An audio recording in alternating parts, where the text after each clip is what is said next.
2 4.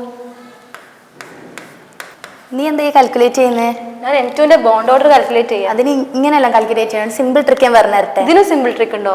അതെ, നിങ്ങൾ ഇവിടെ പോലെയാണോ ബോണ്ട് ഓർഡർ കാൽക്കുലേറ്റ് ചെയ്യൽ? എന്നാൽ ഇതിനൊരു അടിപൊളി ട്രിക്ക് ഉണ്ട് എൻ്റെ കയ്യിൽ. അതിന് മുന്നേ ഈ ഒരു ടാബിൾ നിങ്ങൾ പഠിക്കുക. നമ്പർ ഓഫ് ഇലക്ട്രോൺസ് 10 11 12 13 ഇങ്ങനെ 18 വരെ എഴുതാം.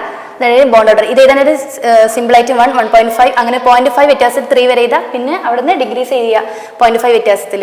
എന്നിട്ട് number of electrons total calculate ചെയ്യുക. അതിന് കറസ്പോണ്ടിങ് ആയിരിക്കും ബോണ്ട് ഓർഡർ. നമുക്കൊന്ന് ചെക്ക് ചെയ്താലോ?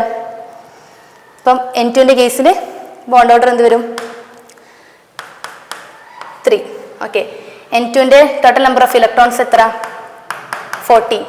ചെക്ക് ചെയ്യാം. 14 കറസ്പോണ്ടിങ് എത്ര? 3. ഓക്കെ, ഇതേപോലെ CNനും ചെയ്യാൻ പറ്റുമോ? ഓ, ഡിഫറെൻറ്റ് ആറ്റംസ് ആണെന്നുണ്ടെങ്കിൽ നമുക്ക് ചെയ്യാൻ പറ്റും. CN 6ഉം 7ഉം 13 2.5. അതുപോലെ ഇനി നിങ്ങൾക്ക് ഞാൻ ഇവർക്ക് തരാം. O2ന്റെ ബോണ്ട് ഓർഡർ ഒന്ന് ജസ്റ്റ് കാൽക്കുലേറ്റ് ചെയ്യാം.